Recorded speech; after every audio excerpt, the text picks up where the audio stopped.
Can you stand and not yield when faced with a daring circumstance where you have to choose between adhering to the world's standards or losing all you've ever achieved?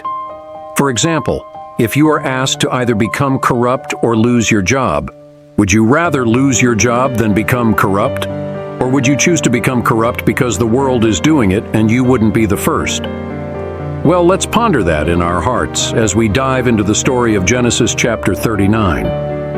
Here we witness a young man who, having attained a high status in his life, is faced with a choice, whether to succumb to the standards of this world and his fleshly desires, or choose the way that pleases God. His final choice, however, is one that most of us might struggle to make. Join us as we explore this chapter and unravel its lessons together. Welcome to Bible Revealed, where we dive into stories and chapters of the Bible. Genesis chapter 39, the story of Joseph, part 2. But before we begin, if you haven't seen the last chapter, Genesis chapter 37, which talked about the early life and struggles of Joseph, do well to check out the video and then come back to watch this one. Let us begin. When Joseph was taken to Egypt by the Ishmaelite traders, he was purchased by Potiphar, an Egyptian officer. Potiphar was captain of the guard for Pharaoh, the king of Egypt. The Lord was with Joseph, so he succeeded in everything he did as he served in the home of his Egyptian master. Potiphar noticed this and realized that the Lord was with Joseph, giving him success in everything he did. This pleased Potiphar, so he soon made Joseph his personal attendant. He put him in charge of his entire household and everything he owned. From the day Joseph was put in charge of his master's household and property, the Lord began to bless Potiphar's household for Joseph's sake. All his household affairs ran smoothly, and his crops and livestock flourished.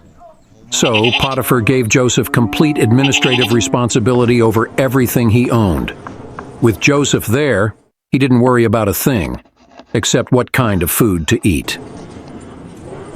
Joseph was a very handsome and well-built young man, and Potiphar's wife soon began to look at him lustfully.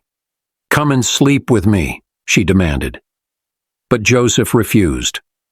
"Look," he told her, "my master trusts me with everything in his entire household. No one here has more authority than I do. He has held back nothing from me except you, because you are his wife. How could I do such a wicked thing? It would be a great sin against God."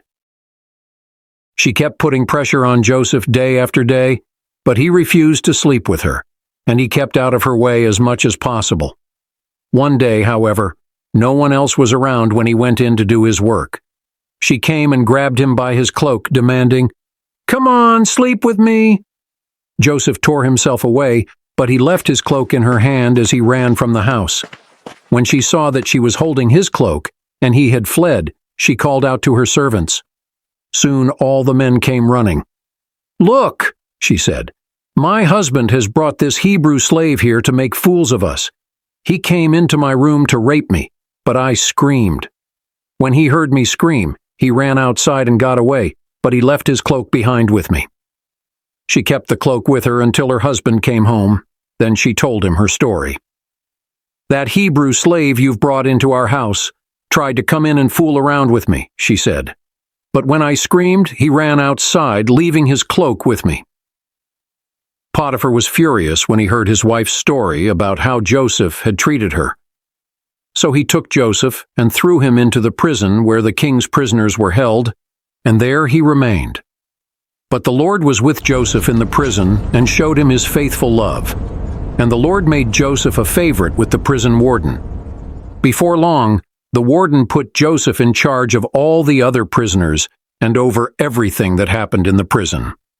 The warden had no more worries because Joseph took care of everything. The Lord was with him and caused everything he did to succeed.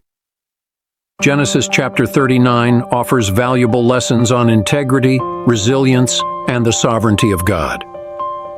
Through the story of Joseph, we learn the importance of maintaining moral principles even in the face of temptation and adversity.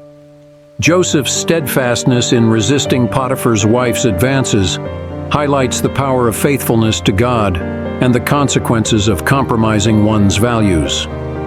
Additionally, the chapter illustrates how God's providence works in the lives of his people, as Joseph's faithfulness ultimately leads to his promotion and favor in Potiphar's household. It teaches us that even in challenging circumstances, trusting in God's plan and remaining faithful to his commandments can lead to unexpected blessings and opportunities. Join us at Bible Revealed as we explore stories and chapters of the Bible. Love you all, and God bless you.